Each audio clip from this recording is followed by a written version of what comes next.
So this is exciting, and I'm thrilled to ask one of my colleagues, Judy Nahari from New Jersey, from the Kaplan JCC, to introduce our first speaker and get us the ball rolling. Judy, over to you. Thank you, Sarah. So as you know, this session is going to be divided into two small sessions. The first is led by Shlomi Edelstein, who will look at Zoom, which entered most of our lives about a year ago and is now everywhere. And we'll explore Zoom and learn a few secrets to help us facilitate better online sessions and create greater engagement for our members. Shlomi Edelstein has extensive experience in the field of Jewish education. He served as the first Israel engagement shaliach at the Tannenbaum Chat High School in Toronto, Canada, then worked for 3 years for the Jewish Agency for Israel as the Community Shlichut Educational Director. Shlomi was a fellow of the first cohort of the Jewish Agency's Mandel Program of Excellence. He is an expert on technology and education and is the founder of, I'm sorry if I'm going to say this wrong, Chinuchologia, leading hundreds of sessions about the use of technological tools in educational settings. He lives in Yerushalayim with his wife, Yara, and their 2 children. So welcome, Shlomi. Thank you. Thank you very much. Good evening, good afternoon, good morning to all of you. It's a great pleasure to be here with you. I would just say that this session is going to zoom in on Zoom. I do know that it's probably that some of you are using different apps or programs for video conferencing, like Teams, like WebEx, and Google Meet. But I'm going to focus on Zoom this evening because, as Judy said, I think many of us are using it, and it entered our life a year ago. And I think it even became a verb. I know that in Hebrew, it became a verb that people are using all the time. So what I will try to do in the next 40 minutes that we have is to give a better perspective and get a better understanding of different features that Zoom offers. And I will try to give it an educational perspective.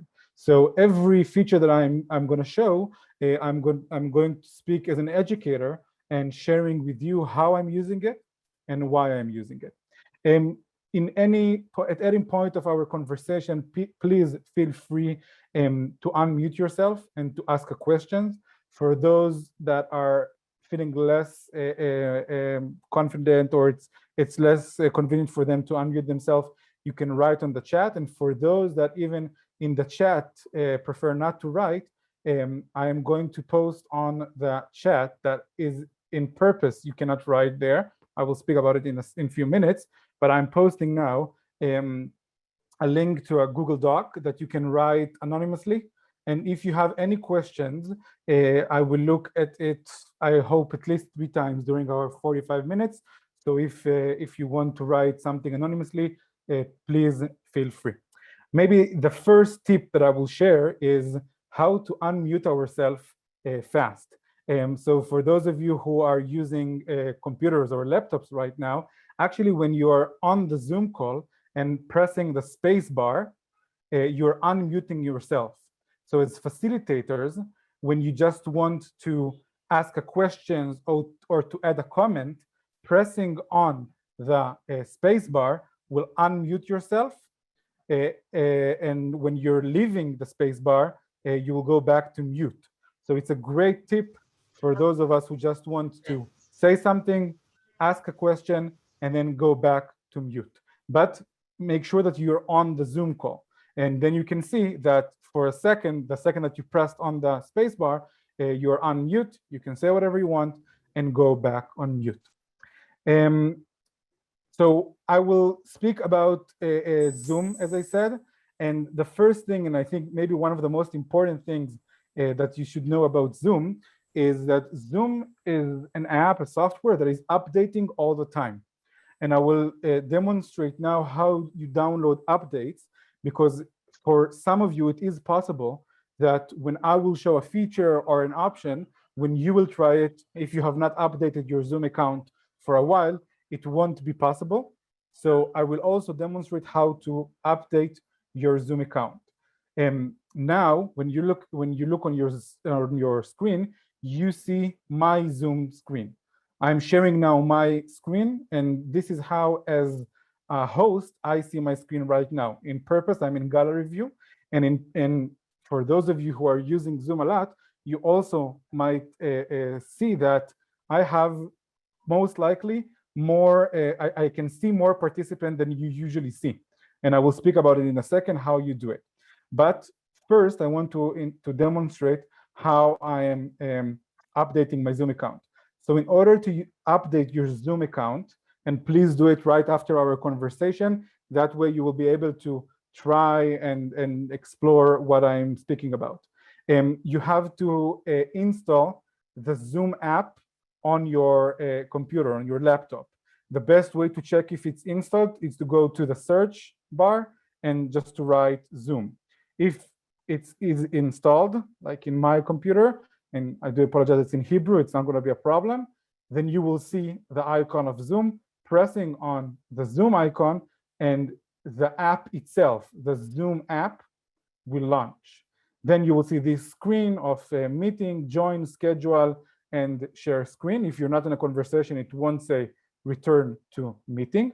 But then when I go to my picture, to the right top corner, if you don't have an image on your Zoom account, it will be the initials of your name. For example, if I wouldn't have an image, it would be SE for Shlomi Edelstein. Then pressing on the image or the initials, and then there is an option, check for updates. When I'm checking for updates, Zoom tells me that I'm up to date. The last version was released 2 days ago.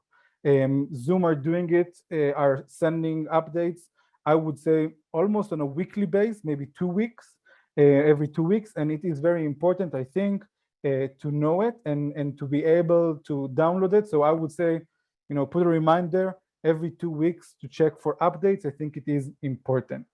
So one more time, when I go to the Zoom app itself, I am going to my image or my initials and then check for updates.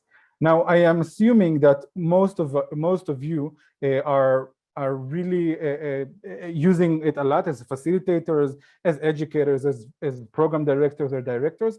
And I do want to show at the beginning a few tips that can be helpful for you when facilitating a conversation. So I am assuming that most of you are already familiar with this icon and this icon, but the audio icon and the video icons.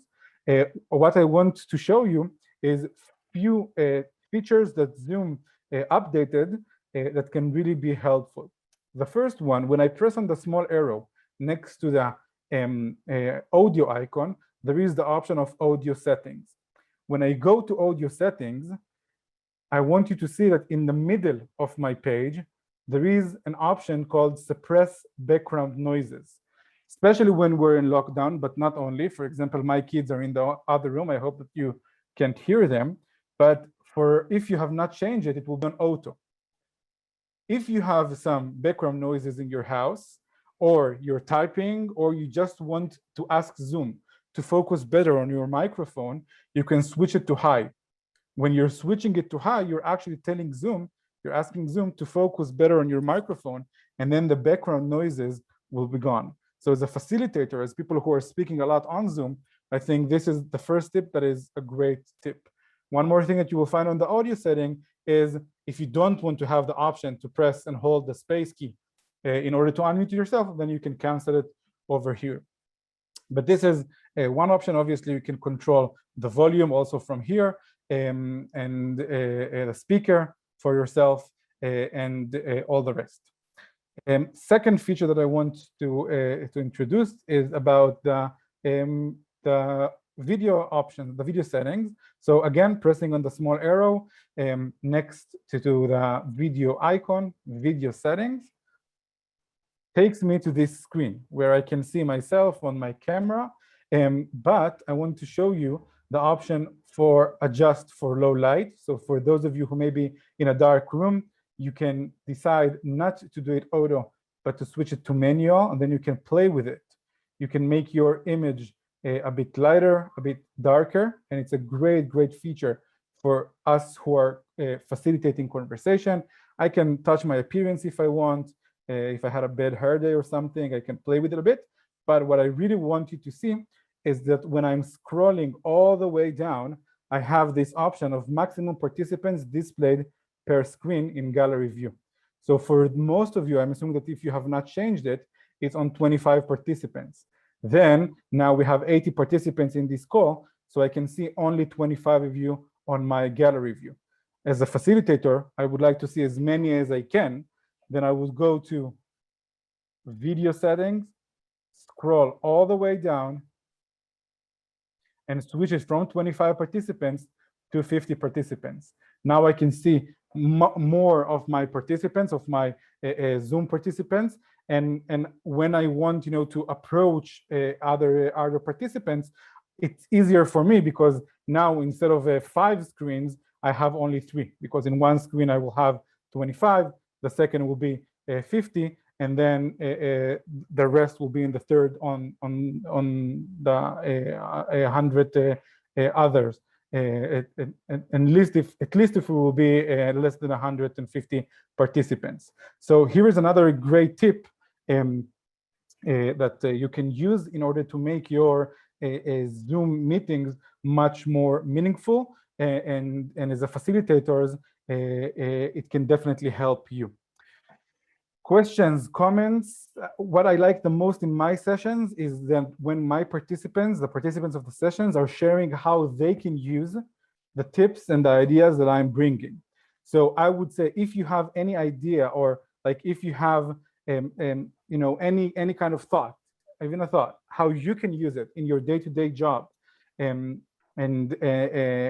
what I've just shown, it will be probably better than me trying to give you an advice, because you are the professionals, and as much as I'm familiar with the JCC work, you will know better. So anything that you want to comment, please don't hesitate. Shlomi? Yes, please. Yes, I have a please. question. When you unmute Rita. your, when you change it to 50 people, let's say, does that Yes. change it for everybody who's participating with you, or just on your screen? Thank you for the question. It changes only for you. It doesn't change it for everyone. We cannot control what our participants see. I mean, the way how, I hope we'll have time to speak about it, but we cannot control their view. So even if I'm spotlighted and a participant wants to switch it to a gallery view, I cannot force it upon them. So Shlomi, it's Frida. Yes, please. Quick question, and that is Yes. about when you're having someone who's singing. Yes. Is there a different setting that makes for the best sound? Yes, there is. I would say that you have to make sure that, and I will show it in a second. I am familiar that many of us are using it for bands or for music or for people who are singing. Make sure that Zoom recognize when you go to select a microphone. Make sure that Zoom recognize the microphone of the singer, and you check it that this will be the microphone that Zoom is broadcasting from. This is very important. This is how you'll have the best audio quality. I see that we have 2 questions on my Google Doc. If muting background noises on Zoom, can you use the microphone in the computer, or does one have to using an external mic? You can also use the microphone of the computer itself. You don't have to have a special microphone. One of the challenges is where to look when you're presenting or talking, so it looks the most natural. I do agree, it is a challenge. I'm looking directly at my camera. That way, my participants feel like I'm looking at them. But especially, I hope we'll have time to speak about it, especially if I'm presenting, and in a few minutes, I hope I will present and I will demonstrate how I'm presenting. So from time to time, even if I'm presenting a presentation, then usually I will use it and I will present it on the presentation, and in a few minutes I will speak about it. But Shlomi? I see that, yes, please. I do have a question. My name is Jericho from Kaplan, JCC. Hello, Jericho. How are you? So I know there's different type of account within the Zoom. Your account is just a normal Zoom, account or is a Zoom video webinar? Great question. Thank you for the question. So everything that I'm presenting right now, beside one feature that I will speak about, I hope in a minute, is for the free meeting account, not a webinar account. Webinar account is something a bit different. Most of the features are also available on the webinar account, but it's different mostly because you don't see all the participants. You see only the participants that you choose to spotlight. But I'm speaking about a regular meeting account, and even a free account. Now, one thing, and my pleasure, and if there are any questions, please don't hesitate to write in the chat or just unmute yourself. Now, one thing that, yes, please. I have a quick question. Yes, this Lisa, is Lisa please. from Staten Island GCC. Is Hi, there Lisa. is there a preferred technology, whether it be a laptop, iPad, phone? I mean, we have so many people with so many different technologies. Is there one better than the next? I would say that it's, depends on the presenter. For me, I'm using my laptop right now, and above my laptop, I have a webcam. This is what I'm using, and even though I can use, a remote earphones, I'm preferring those just because I found that the audio quality is better. Okay. So it really depends on the person who is facilitating. But thank you for the question. Hi, I'd like to ask a question. I'm Yes, Gloria please, LeBeau Gloria. from the Friedberg JCC in Oceanside, New York. We've Nice to meet you. started to run hybrid programs. We just started where we're doing them in person and on, on video. And it's definitely a challenge, to say the least. And I'm just wondering if you have any thoughts or suggestions about, particularly the people on Zoom, the audio. It's sort of the combination of both the audio, mostly the audio is the issue, I think. But if you have any thoughts about how to do that best, that would be terrific. Yes, so thank you for the question. I'm actually, earlier this day, I had a consulting meeting with the Hebrew University here in Jerusalem. My recommendation is, it is a bit expensive, but to buy a wireless microphone for the presenters. And then you plug it to the laptop or to the computer or to the iPad, doesn't matter, the device that is broadcasting, but then they can walk around. And even if it's hybrid, meaning some people, just for people who maybe are not aware of the term, hybrid means usually that some people are in the class or in the room and some people are watching virtually, and then buying a wireless microphone and putting it just next to the speaker's mouth can, at least in my perspective, can be really, really helpful.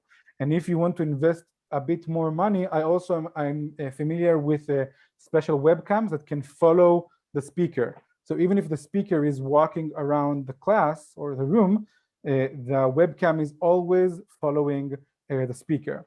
So it depends on your budget, but there are some tools and ideas on how you can be better when it comes to hybrid watching or hybrid programming. I want to launch. Yes, please. I'm sorry. Once Yes. again, my name is Jericho from JCC Kaplan. But Yes, I just hi. want to clarify in regards of the microphone, when you said wireless, you mean Bluetooth, right? So it can be Bluetooth. There are most of the wireless microphones are Bluetooth. Yes, that is what I'm using. I have specifically for myself. I'm not using it right now, but I have for myself a microphone that is remote. I have like a small device that I'm plugging into my laptop, and then it connects on Bluetooth to the microphone itself, where I'm plugging it to my shirt, and then I can walk around and talk. It would cost on Amazon approximately something like, I would say 85 American dollar, something like that. Can I ask a follow-up question? This is Yes, Lisa in please. Vancouver.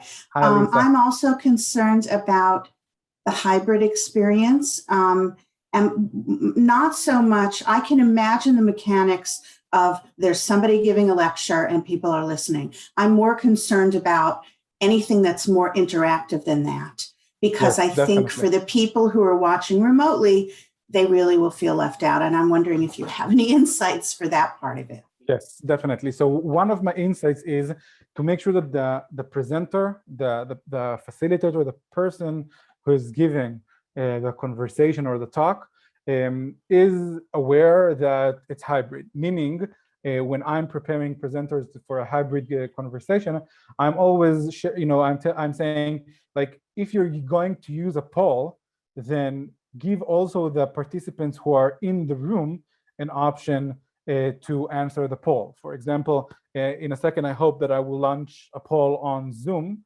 and then I will show you how that it's possible. But for example, a poll on Zoom is not fair for the people who are in the room because they're not on the Zoom. So for example, Mentimeter is a great tool where you can ask, the people who are in the room, take out your phones for a second, just answer a question or something like that. So I think that the best advice, at least from my perspective, is be aware that every activity that you're doing, yes, thank you, Sarah, for in the chat. Every activity that you're doing, make sure that the people who are in the room and the people who are watching it virtually can do it the same thing. And then it makes things a bit easier, and it just, I feel it, it's just easier that way. It is challenging, I'm not gonna lie, it is challenging, and I feel like, the same way how it took us a while to adjust ourselves to the way how we do things 100% online, we need to practice it a bit, and then it will be a bit easier. Can I ask a follow-up? Marcy Fox, Union Y, New Jersey. Hi, Marcy. We've been doing hybrid since September. It's a challenge. We have some of them on the phone, on a landline, who have no video, can't control their volume. But what's been coming up, if we have a speaker and somebody who's in the Y asks a question, they're 20 feet from the speaker and the computer. Yes. And the speaker doesn't always remember to repeat the question. Yes. Is there a way to do it? Would the wireless mic, if I walk around with it, can we have it to pick up either or? So it's a great question, Marcy, and thank you for that. This was a huge problem for our model Seder. I actually logged on my laptop while our rabbi was logged on a desktop, and I walked around with people who did their part, but it was a lot of feedback too in one room like that. Yeah, so I have two suggestions for that. One, the same thing how we did when we have huge conferences, a person speaks only when he or she holding the microphone, then it solve the problem. Or something, if you don't have a budget for it, or you don't have having two microphones, or it's just too complicated, another suggestion is to dedicate a staff person that will write questions in the chat. And then, if no one heard, even if people heard the question, maybe it's just helpful to write the question, and people can if they spaced out for a second or they don't remember what was the question, it's written in the chat and they can use it. We don't have extra staff people, it's just me, but we do have a wireless mic that has its own speaker. I'm going to check when I get back into the office to see if we can plug that into the computer we're using. Great, good luck. I would love to hear how was it. I want to launch a poll. I'm launching a poll right now. So on your screens, you're supposed to see a poll. And I've written two questions. The first question is, what is your favorite ice cream flavor? And then the second one is, have you ever created a poll on Zoom? And I want to show you for a second what I see as the host on my screen. So as you can see now, I can see, let me hide this for a second.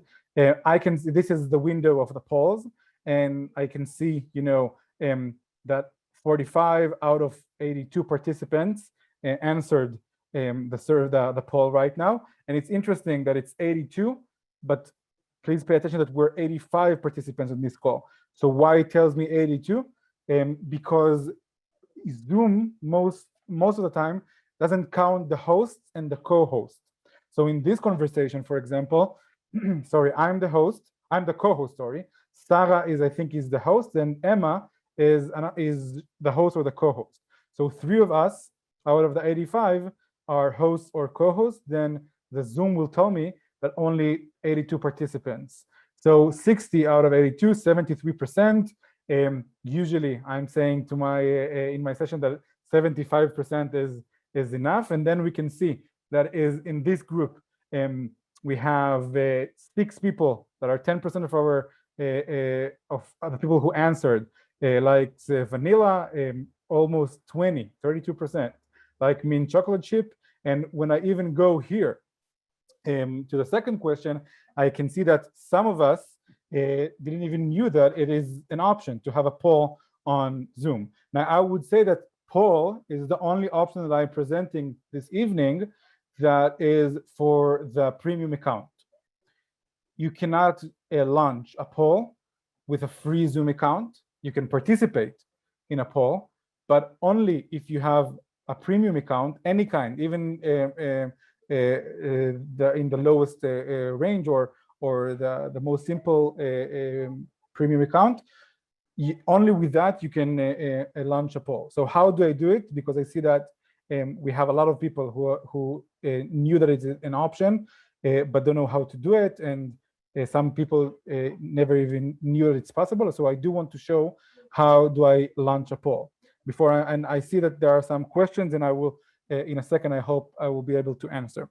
So in order to launch a poll, I need to go to my Zoom account. And just, I thought maybe it would be interesting to see what are the top 10 ice cream flavors, and to see if it reflects in this group. And it seems that it's not interesting. But so let me, just a second. Okay, so now I'm on my Zoom account. And for those of you who are not familiar with it, when I go to zoom.us, and I have an option of log in, then I'm logging in to my Zoom account, the Zoom account that I'm going to be the host from. So just for the sake of the example, this is the Zoom account. I asked Sarah and Emily prior to this conversation, I asked them for the username and the password. And then I logged in to this account. Now I go on meetings. And on meetings, there is the option of upcoming meetings.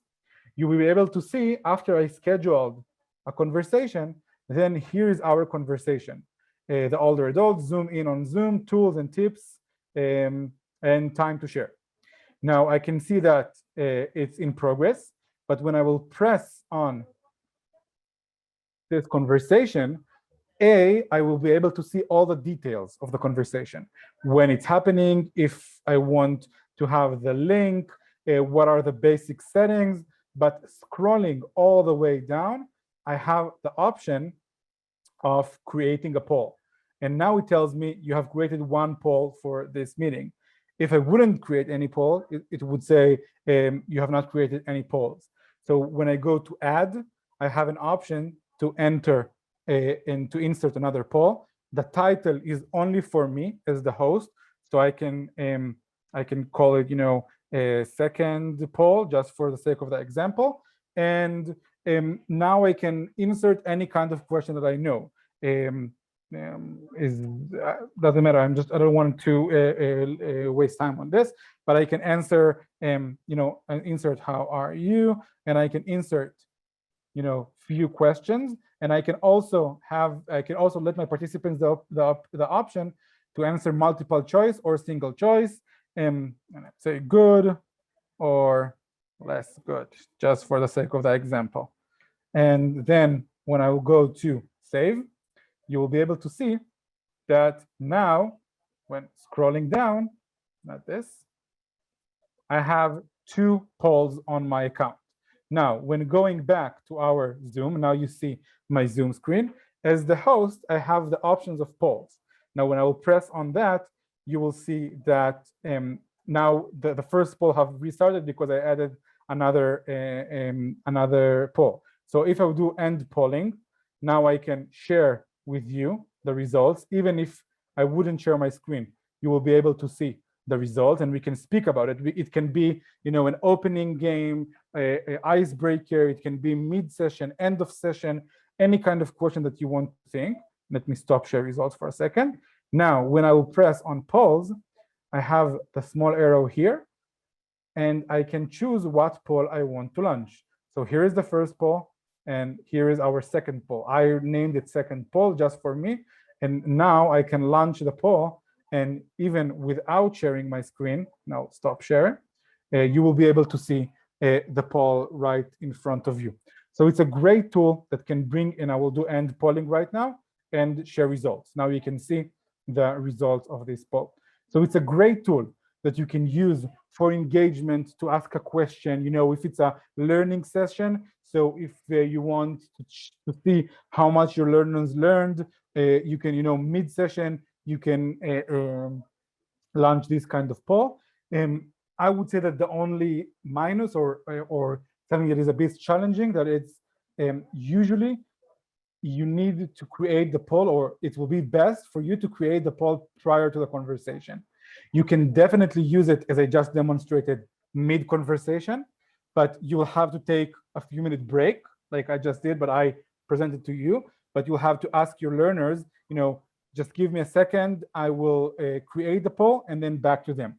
Now, if they are in a breakout room, or, you know, if there is a debate or something that you don't need to be present the entire time, it's a great time to create this kind of poll.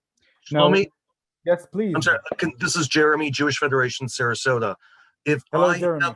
If I have 9 options where people can choose their 3 that they want, and I've got 40 women, and this is tomorrow morning, I'm doing this. This is amazing. I'm so happy to hear. I set up a multiple. How would I set that up? So do you want them to choose multiple options? Yeah, they can have 3 options of 9 different choices. Great. So I'm going back here to where I created the poll, and then, you know, when I'm adding a new poll, instead of single choice, just switch it to multiple choice. And then you can also add another question. So if you want to have 3 questions, like I did in the first one, if you remember, one was about the ice cream, one was about polls. So you can have, here's question number 1 with 10 options or 9, and you can have another one just here, and then you can have another question and another question. So you can have up to 50 questions. Up to 50 questions. This is the limitation of Zoom. Thank you so much. My pleasure. Now, if you remember, and we don't have a lot of time, so I do want to show a few more tips. At the beginning of the session, Emma was very kind, and she shared with us music. And I think, at least, you know, we had a small talk, Sarah and Emma, and the people who were in the room prior to this conversation, many times, you know, there are the few first minutes of the session where it's a bit awkward. So let's think how we're, you know, bringing the energy. Research says, and I can send you actually the research. I love this research on how 5 steps to stay focused when teaching online, but I'm using this method of the HEAT model all the time when I'm creating sessions. And here in the chat, I just inserted, so you can read it in your free time. But we want to energize the participants before starting the session. So how we can do it, and Emma, no offense, but how we can do it better than play the music from a different computer loud enough that people will hear. So we are all familiar with the option of share our screen, but I do want to show you a very simple and great option to share only your audio. So when I go to share screen, there is the option that we're all familiar with, that we can share our screen, the same thing that I'm doing right now. I can share, for example, my Google Chrome, doesn't matter. And I see that we have more questions. I hope we'll have enough time. But I do want to show you that when screen sharing, and I'll go back to it in a second, this is the basic option, but there is an advanced option that most of us are not even going into it. But in the advanced option, there is an option called computer audio. When I press share on computer audio, I I'm basically asking my Zoom account to share only the audio that comes from my computer, from my laptop. So now, if I will play a song,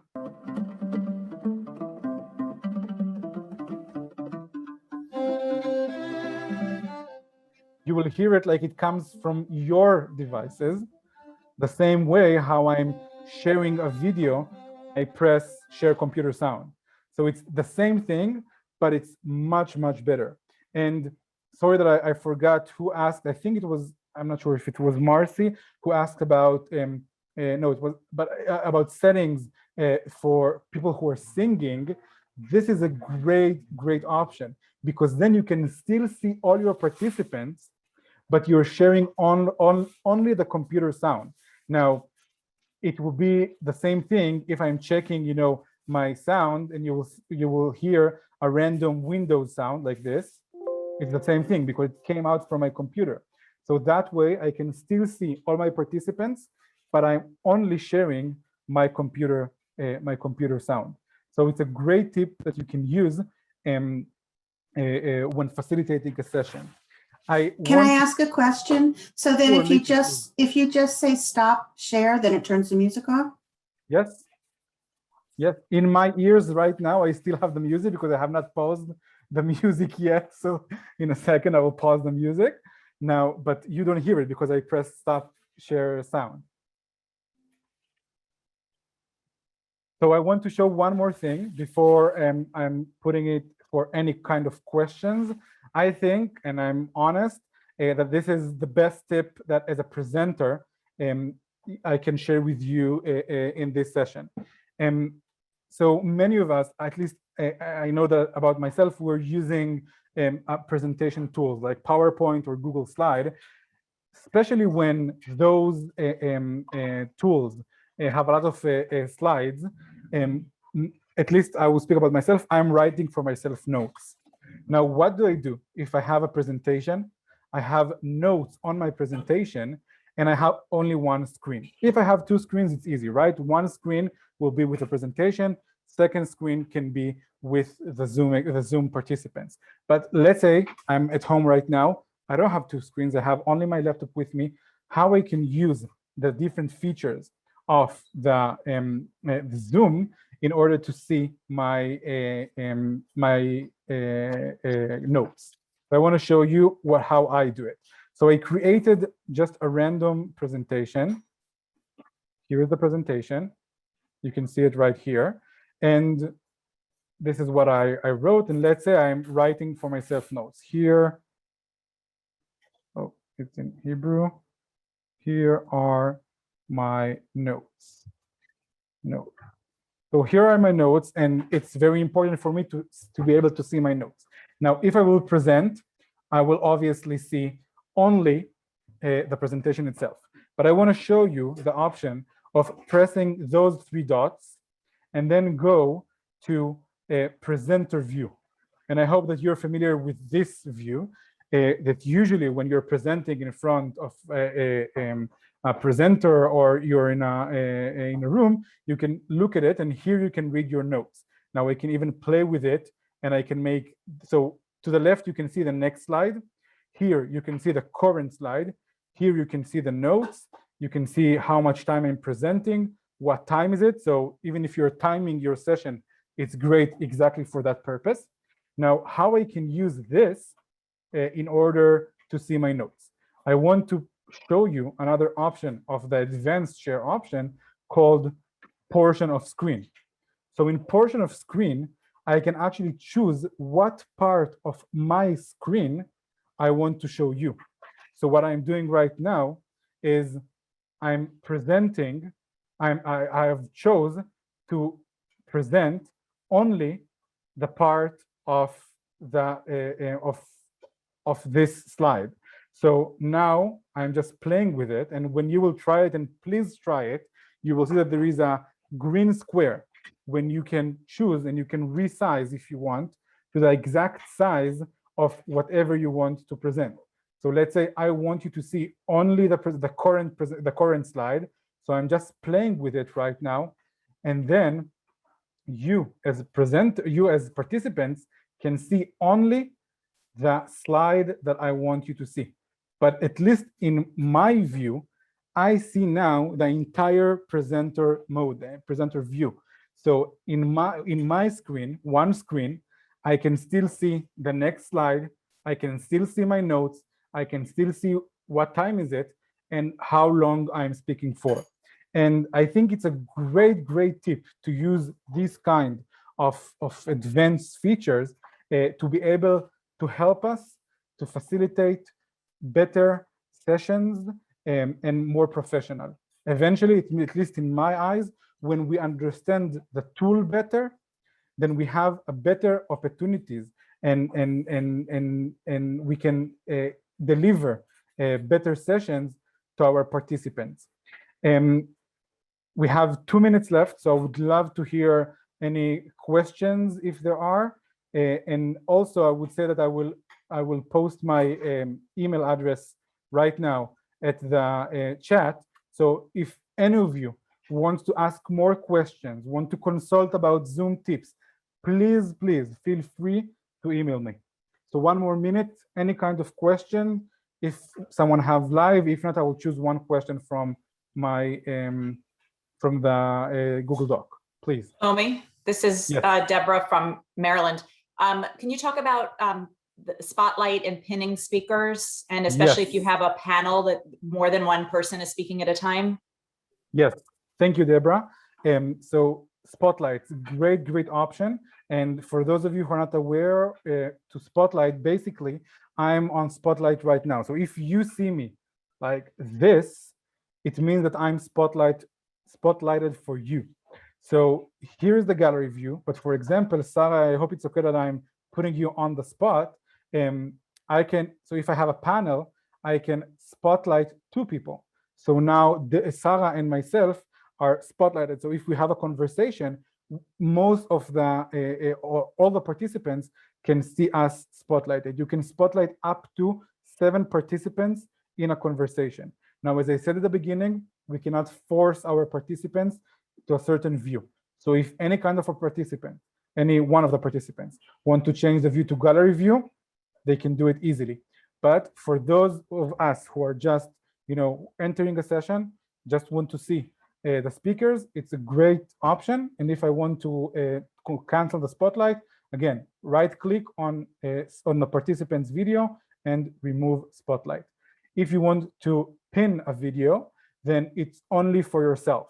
So Jerry, I hope that it's okay. I put you on spotlight so I can right-click on Jerry and then I can pin. And now I see Jerry as she's spotlighted, but you cannot see her. You can see her because you see my screen. But if it wouldn't be my screen, you won't be able to see her on the spotlight. Then I can remove pin and then it's back to a speaker view. I hope it was a great session for me. I hope it was meaningful for you. Thank you, Sarah, for the invitation and good luck. As I said, if you have any questions, please email me. Thank I'm you. exhausted. Thank you, everyone. Over to you. I think Judy just wanted to wrap up and say. Yes. Oh, sorry. I'm sorry. I was playing around with my screen. I couldn't find my way back. Thank you so much for coming. I learned a tremendous amount, and it sounds like everybody else did as well. It's very weird to see myself like this. And everybody got your email, so I think you'll probably be getting a lot of follow-ups. But thank you so much. It was a pleasure to learn from you today. Thank you. It was a pleasure. Thank you, Shlomi, so much. This, I think, was something that my thought partners said would be something that would be useful. And I think that Shlomi gave a wonderful combination of being an educator and understanding our world and how we want to use the Zooms to connect with people. It's not just about showing them things. It's about a way of connecting. Somebody had asked earlier about hybrid and how this is all going to work. We're going to touch on it a little bit now, but we did make a decision together with Randy and Isabel in the Arts and Culture listserv that we're going to do a combined group session after the conference that we're going to devote just to hybrid because it's so big now. What we're going to use now is maybe thinking how it's specifically relevant for older adult population. But it is something that we're going to go back to and use again. So it's exhausting. Wow. I took so many notes. I did ask Shlomi if he had anything written, and we will hopefully get that to you after the conference, because I know there was an awful lot to absorb. And all of us who are using Zoom all the time, I think we all learned something new today. So thank you to Shlomi for that. So one of the things that was raised in our pre-conference session was the idea of raising 3 dilemmas that you as professionals working with adult populations are facing. And when it was suggested that we perhaps do this in breakout rooms, the overwhelming response was no, everybody wanted to hear everything. So I want to share with you the protocol that we are going to be using. It's sort of based on the protocol that was developed by the Sheva Center of JCC Association. And we're going to be, because of the limited time, we think that this is going to be the most effective way to look at the 3 dilemmas. This is how it's going to work. We will have 12 minutes for each dilemma. Our professional colleagues who have volunteered or been drafted in to do this, we have 3 colleagues, will present a question. They will open it up to you if you need any clarification on that question. And then we invite you to give your answers and your suggestions or solutions to the question. What we want to avoid in order to be effective is you sharing and agreeing that you have the same problem. We've chosen problems that we feel that everybody has, and we're only going to touch on this, and I will invite anybody to share with me later if you feel that this would be a topic you would like to go into in greater depth at a later stage. So we are going to start with a dear friend, Melanie Rubin, who is the Director of Adult and Senior Services of the Lawrence Family Campus in San Diego. And we're going to be looking at the topic of 1 or 2 aspects of volunteers and volunteering. So over to you, Melanie. We're going to spotlight you. I'm going to find you to spotlight you. Volunteers are needed in many functions of our JCCs, yet each of our departments is often responsible for finding their own. Now, volunteers can be the bane of our existence rather than our partners in crime. So how can we make this work? We have a lot of seniors with a lot of time on their hands. My first question is about matching. Do you have a system to match volunteers with their job needs? Do you have a list of volunteer positions and needs that you have? How do your older adults know what it is that you need? There are many, many steps to the process, but we're going to focus right now on the matching part. Does anybody have systems in place of how they match volunteers, how they figure out if it's a match or not, how they know your needs, how you publicize your needs? Hi, this is Linda from Sid Jacobson JCC in New York. We have many ways that we recruit our volunteers. One way by skills and interests in our database that we use. We can create reports if someone was interested in working with adults or with youth or with our cancer wellness, then we can target those people and let them know about a particular opportunity that came up in that department. Thank you, Linda. Anybody else have some suggestions? Melanie, sorry, go ahead. Jeremy, Jewish Federation, Sarasota. We have so many retirees who want to volunteer, and Federation here does not have enough opportunities. What I've done is partner with our organizations, not just Jewish organizations, but organizations we give grants to. I have 3 open houses a year. I invite everybody in. I have all the presenters there, and it's turned out where I get 60 to 80 people each time that are really engaged with volunteering, and they thank Federation, and they're still very active in Federation, although they're spending time with other organizations. Great idea. Collaborations. Love it. Well, Anna? I'll share something. I am our volunteer coordinator for mostly our older adult opportunities. I have a lot of active older adults who volunteer, but mostly we are serving older adults from our clients.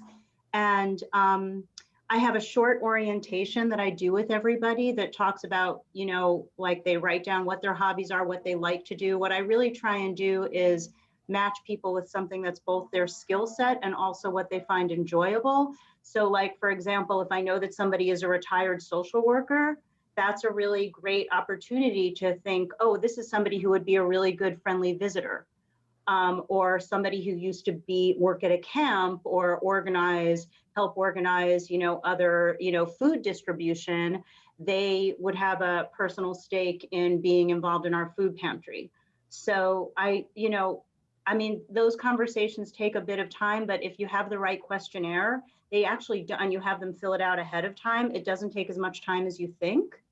And my goal is always to keep the volunteer coming back. So, I have a very strong goal of setting not just the client up, but the volunteer for success, so that they're taking on something that they can handle, that's not too challenging, that doesn't feel overwhelming, and, that's rewarding within their skill set. Excellent. Rachel, hand up. This was I'm not doing this now, but at my last position, this is what we did. And we had over 600 volunteers. So I think it worked okay. We sort of did a lot similar to what Jordana was saying. So we would have kind of a position description, and they would kind of opt into what they thought was a good fit for them. So one, we would give them a lot of information so that they could if that wasn't a fit, they already would self-select out. And then we had those conversations, and it was kind of like their orientation meeting. And if you can't do it all, like we had a multitude of staff, so they would get assigned, and then they would do that sort of orientation, bring them in, and you would have that conversation almost a little like an interview. But a lot of times that's where you'd find out, oh, they had, this happened to be at a museum, the Holocaust Museum in DC, but like they could be they were like a translator in their former life or this. And then we'd be like, oh, we should use you over here. So it's kind of the menu, self-select, then the orientation and chat, make sure they're the right fit. And maybe sometimes you'd redirect them elsewhere and then send them off into the area they'd be volunteering in. Thank you. Thank you. I'm furiously writing down notes here.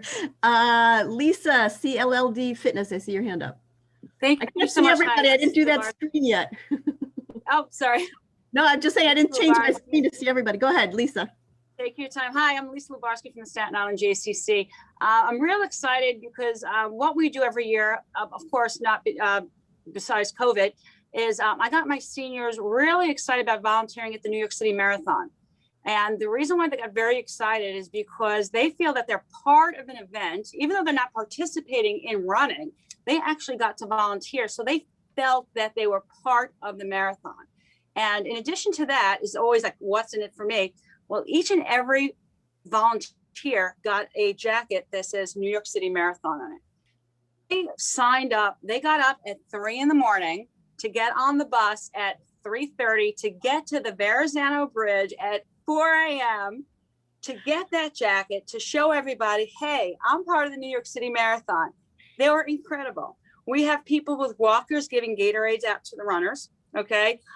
Giving out power bars. They got, and the coolest thing is that they got on TV. We have, ABC News films, and Lee, our weatherman, was hosting. They spotlighted them. It's the event of the year for them.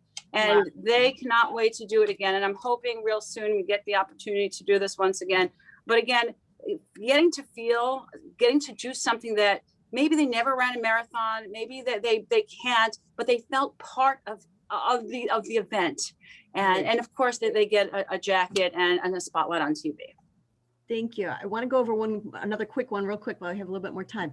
how do you honor and recognize volunteers? What's a special way that you've been doing volunteer recognitions? Anybody want to raise their hand? I'll go screen to screen. Besides getting a jacket from the marathon. Every year, this is Jeremy, we have a Federation celebration where we honor volunteers and lay leaders who are really active in Federation. And we have a list of 17 different awards, and they're all in Hebrew. And it's very meaningful. And I could share if anybody's interested in that, but it's part of our annual meeting, but everybody's acknowledged. And they really, really love it. And then, of course, in our newspaper, it's a huge photo spread with everybody.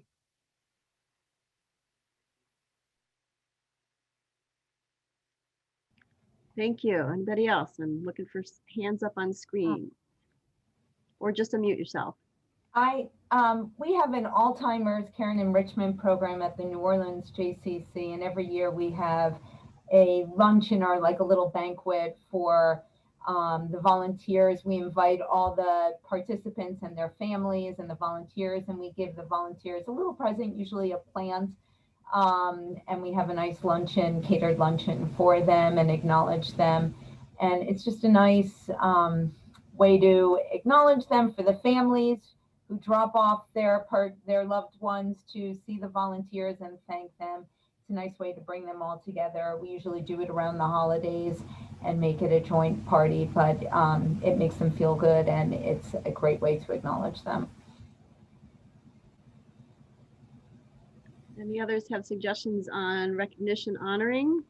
So in the chat, there's something we send a Starbucks gift card and thank you card every Hanukkah, like $5 cards, volunteer recognition party.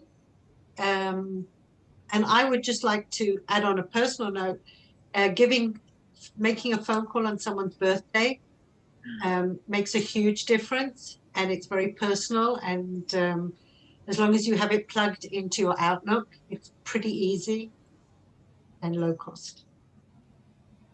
We still have a little bit more time, Sarah. How about training? Can we hit a little bit on 2 minutes, right? Okay, training. Do you have handbooks? Do you do individual training? Do you do training as groups? Do you what's most effective so that everybody's on the same page? I can speak to that.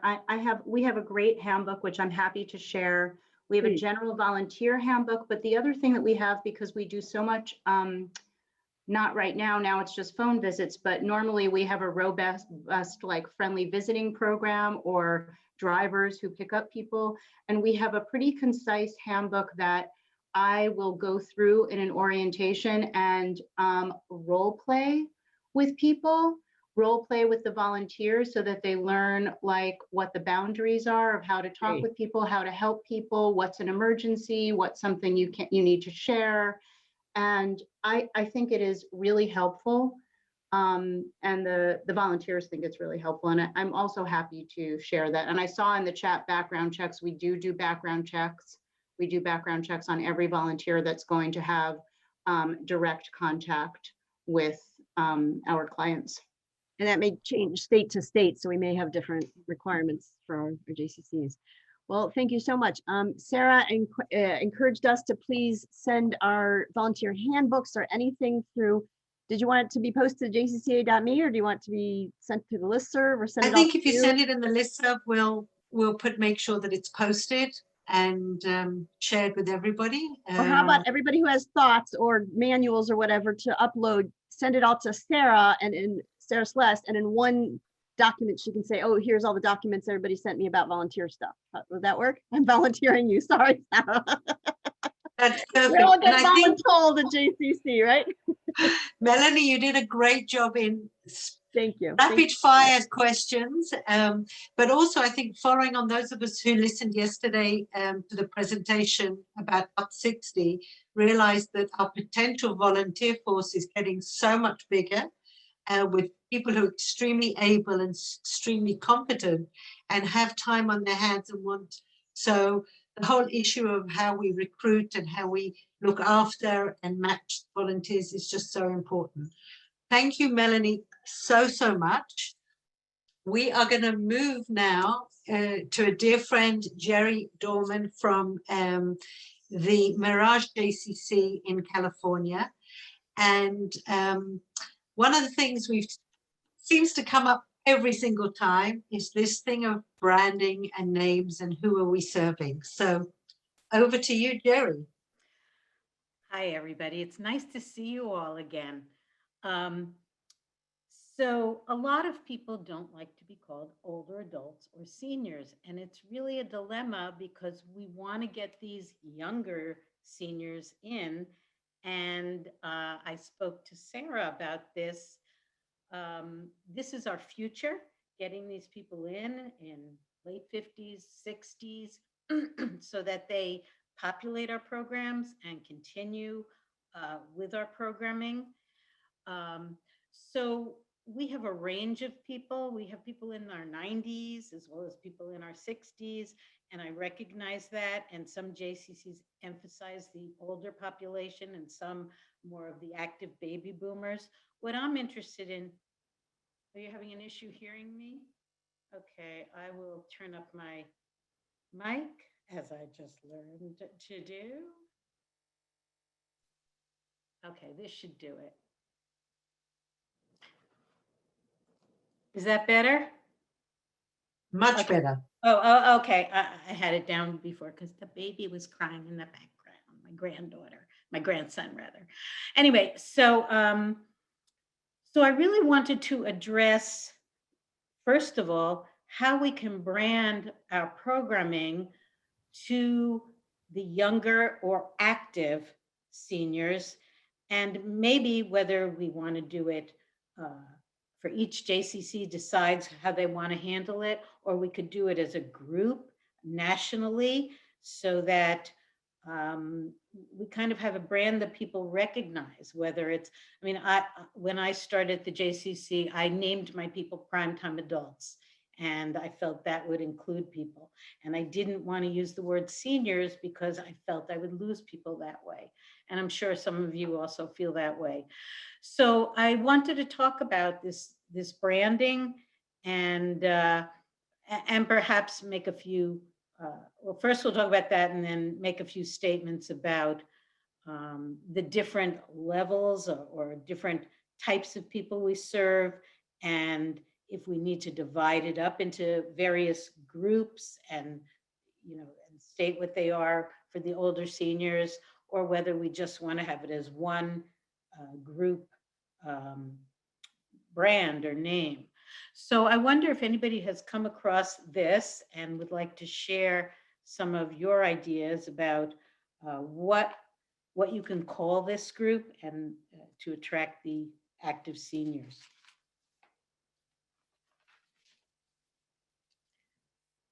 I'm sure it's, we market, we have a comment here from Rachel. We market to adults 60 plus. We got rid of the S word. We don't use the term seniors. We just say 60 or better. Interesting that you use age, because some people at 60 are acting in a much older way and some are active. So that's interesting. We use active adults.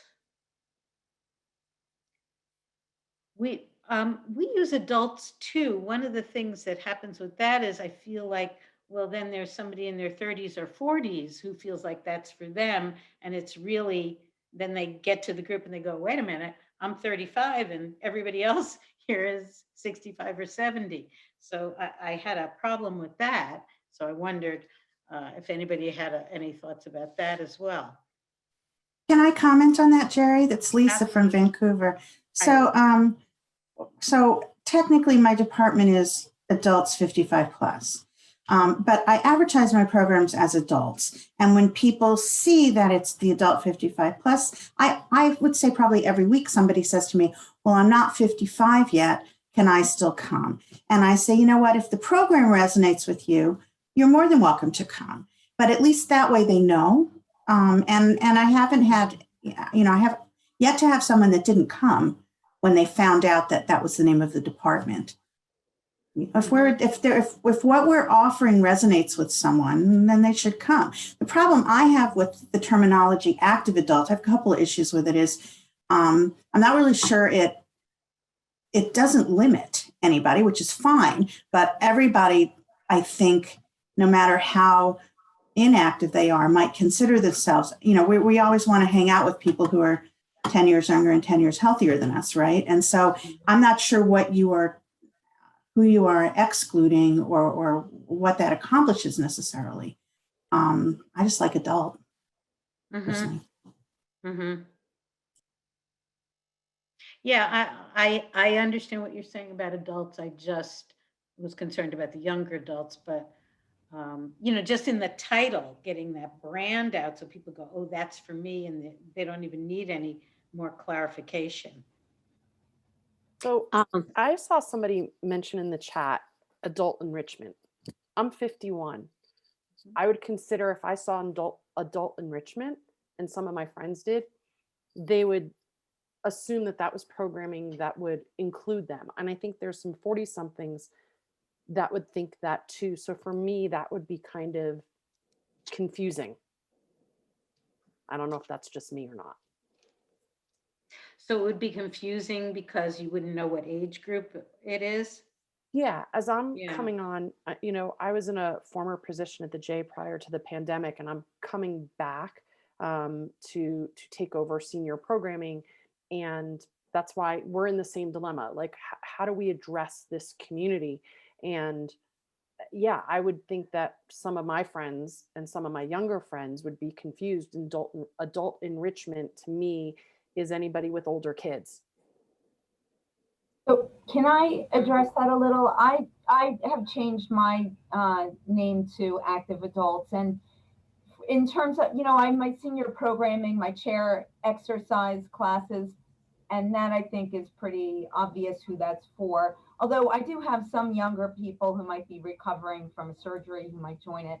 But in terms of the programming, because it's during the day, it really tends to just attract retired folks. Sometimes I have people in their 40s show up to programs, and they might really enjoy it because I try to gear most of my programming towards intellectual types of programs.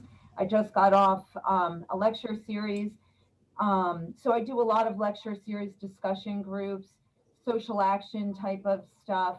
And my feeling is if someone is working from home or not working and they're in their late 40s or 50s, they're interested in the topic and they show up, then they might enjoy the program. And it's nice to infuse it with some younger energy sometimes. I mean, I do have a range of people from their 60s into their 90s. Sometimes it's nice to be infused with that younger blood. Sometimes they come and they come back. Sometimes they're like, whoa, this is a little older than I was expecting. They go to that one and then they know these programs probably aren't for me unless it's a topic that really resonates with me.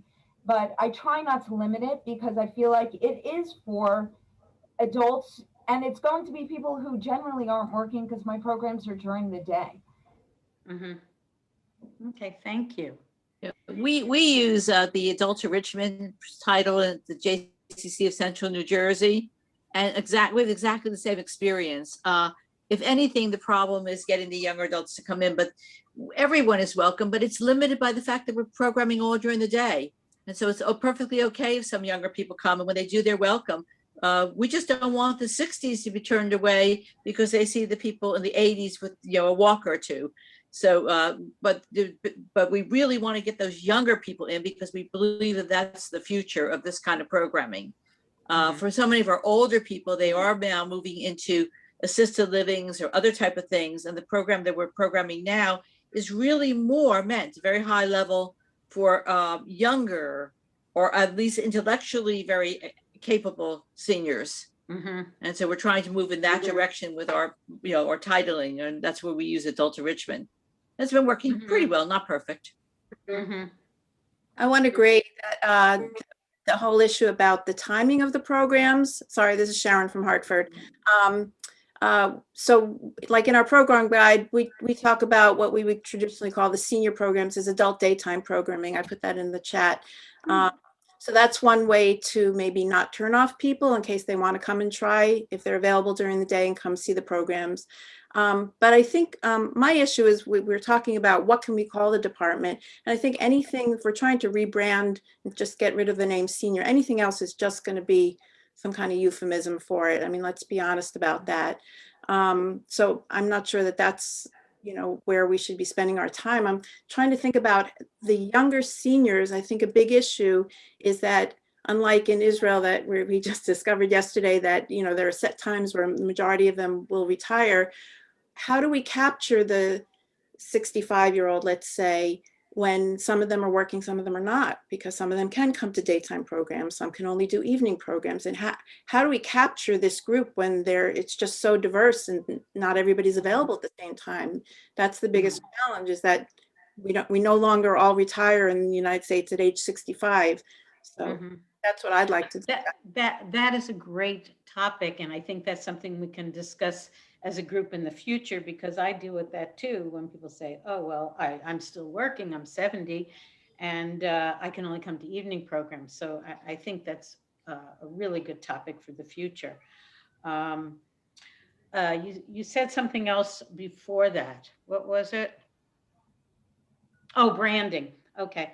So one of the things that I came across was, I was told by my marketing department, if we use the word seniors, we will come up in a lot of Google searches because people know what that is. And you said it's a euphemism for seniors. And that's a good point.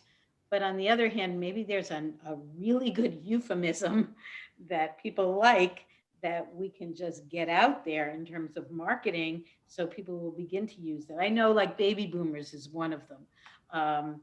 But it's just a thought on whether we can kind of make a change in that. Like my example was ARP used to be Association for Retired People, and then they changed it to Association for Real Possibilities. Just kind of doing it as an organization, changing it, and the word starts to get out and people understand what it is. Just a thought. Sorry, one last comment, Frida, I think. Oh, sorry, yes.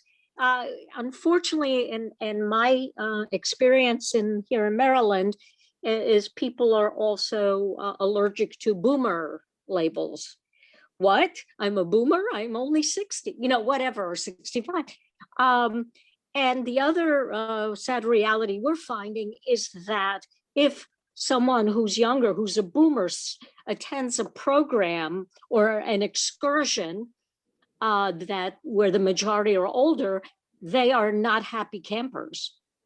So in a way, what you were saying at the beginning, we have found that we need to cater, you know, choose our programs for each group. Anyway, thanks.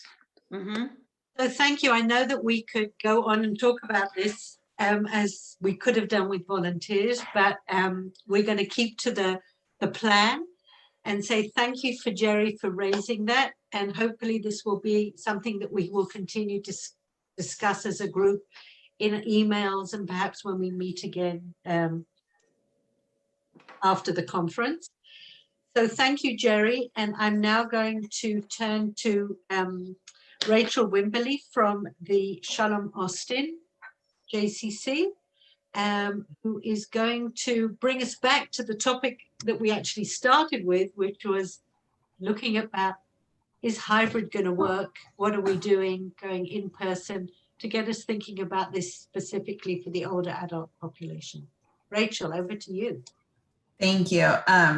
Yeah, when we were listening to Shlomi and then it went into this whole hybrid thing, I was like, oh, we could go on and on. So we'll have to keep it really tight. But one thing I think that came up, and Gloria mentioned it and Lisa mentioned it, is we were looking at how to do the hybrid programs where we're, you know, Zooming it and we're doing in person. And we talked about some of the technology. What I want to bring to the table, and we could talk about that as well if we have time, is this is kind of our situation. We shifted to Zoom, and I've got some really popular classes that are much more popular on Zoom than they were in person, right? So I've built a community, especially around one particular like Flex Your Brain trivia class. So this class is kind of hopping and popping, and now they know that we're going back in the fall. And so I'm getting messages from the seniors on two sides, the ones who cannot wait to be in person and the ones who are like, I never could come. I'll never be able to make it. Please don't take this away. And so one, we know that it is very difficult for a highly interactive program. I'm not talking about like a nice lecture that would work really well, probably, or better as a hybrid. I'm talking about interactive. I would love to know if anybody has figured out or what your decision making is going to be on how you decide what to keep in person and what you might keep on Zoom, or are you going to just try to hybridize all of them? But I worry that we're going to lose the engagement and the programming won't be as strong. So I would love to hear your thoughts. So one of the things I'm thinking about is the time of year. This is Frida from Maryland.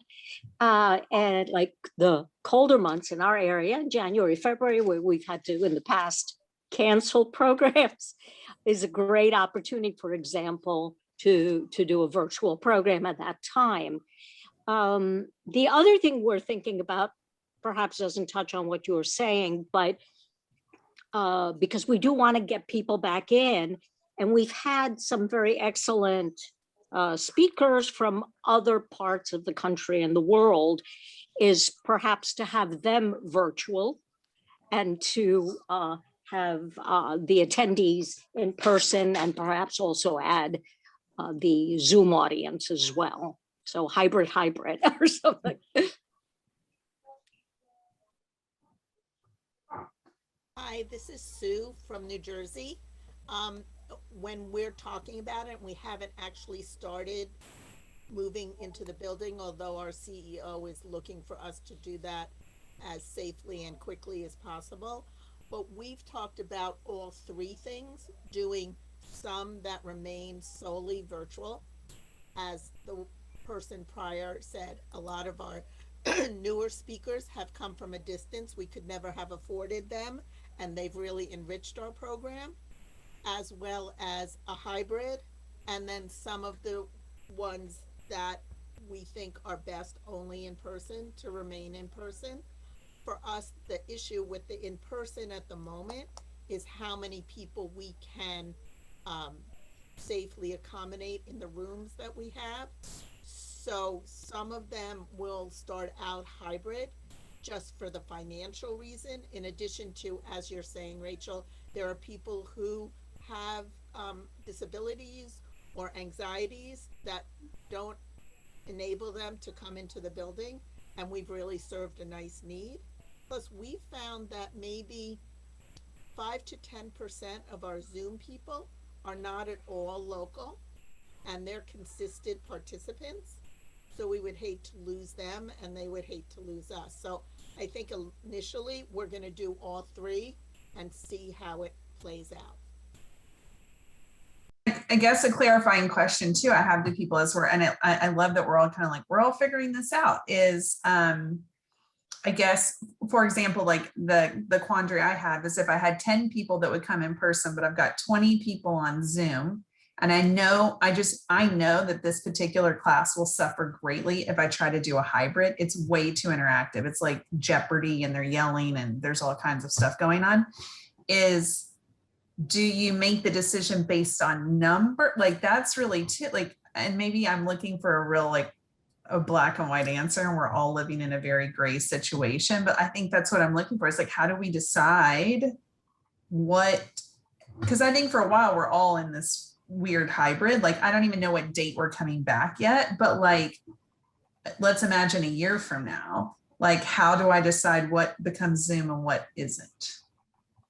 I'm having an issue now. This is Marcy at the Union Y.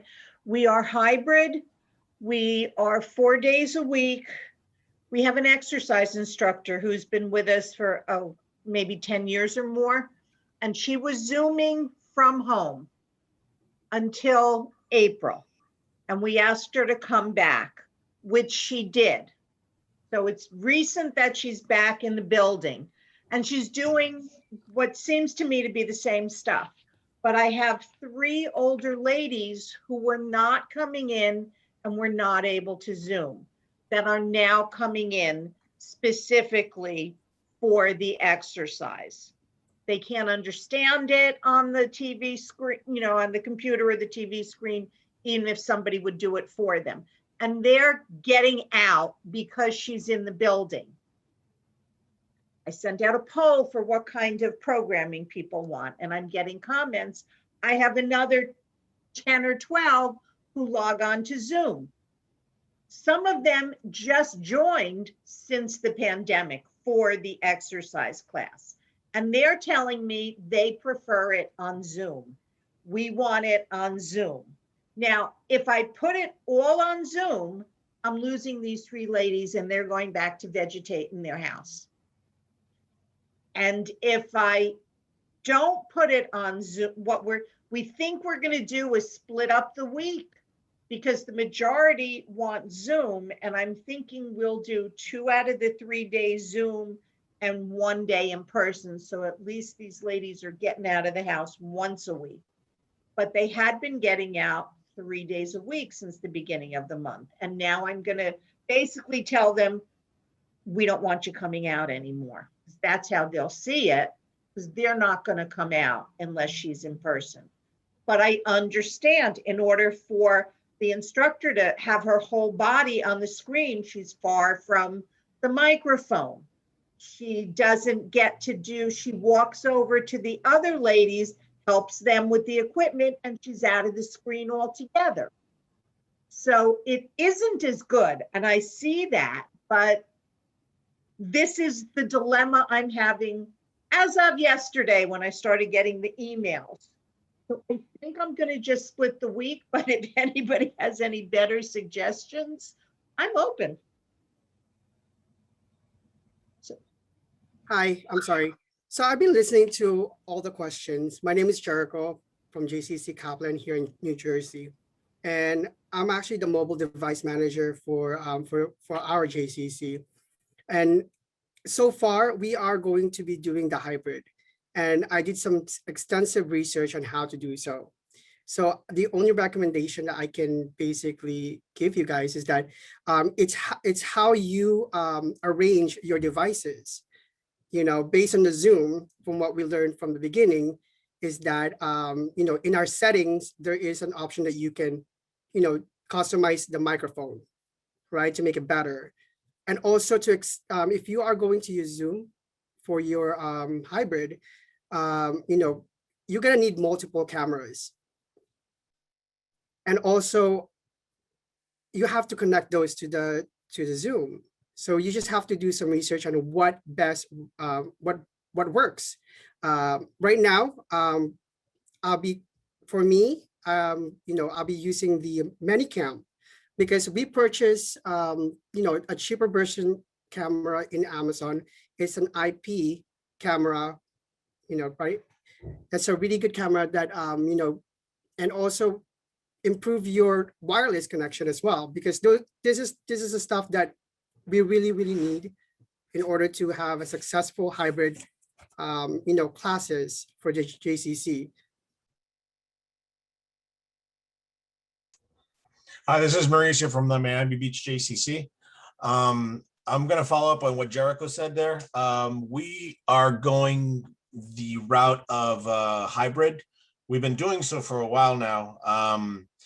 In fact, we just finished building out a podcast studio and an actual studio with professional cams.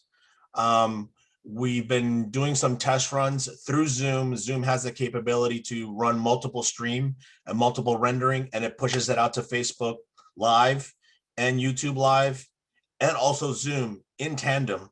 They do all the processing. So we did some trial runs a couple of weeks ago, and it was very successful.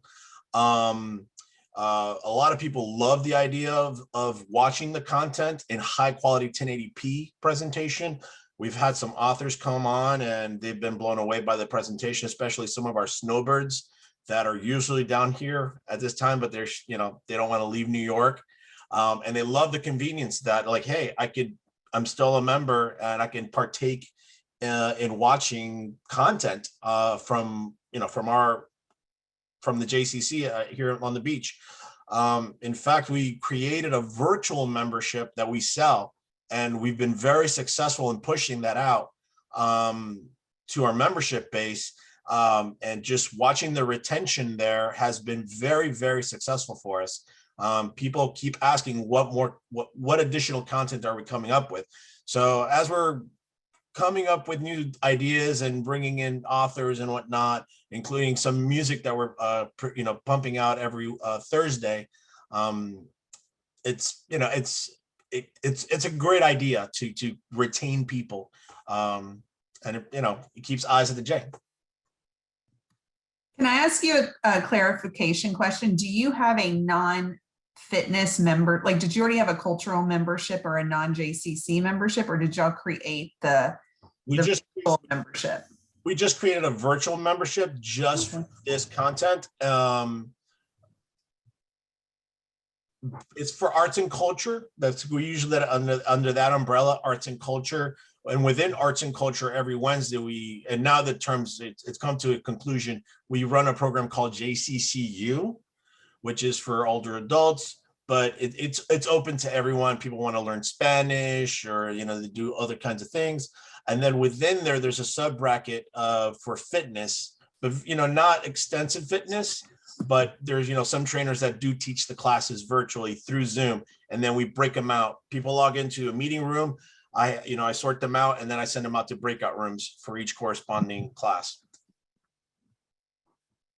How are your in-person people doing with this? We are open. We're working on a reduced capacity at the J. People aren't coming in to work out. Social distancing is in place, but there are those that just don't want to come into the J yet. They don't feel comfortable. So providing them with this means is they love it. It's like they can still participate with the trainers that they like to work out with. And it just works. Well, the Zoom has worked just great for us. Okay, guys, but I'm worried about how I have to apologize, but I need to keep the time so that you can then move on to your next opportunity. We'll continue the conversation. This is obviously something that's going to be around and that we have to finesse. And I thank Rachel for bringing this up and for the input that each and every one of you have had. Thanks to Rachel and to Jerry for their contribution. Thank you to Emma for helping us out. I want to remind everybody that you have enrichment electives.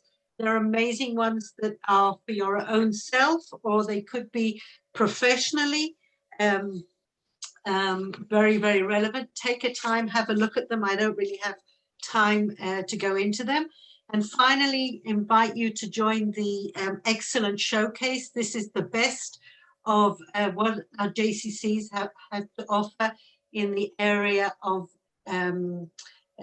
visionary management programming. Our very own James Sokol is going to be presenting.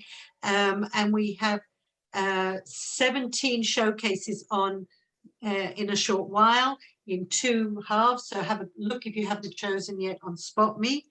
And remember to go to the virtual vendor hall tomorrow. And thank you. And I am so sorry we don't have much more time. It's been great being with you, and I thank you all for your attention. Bye.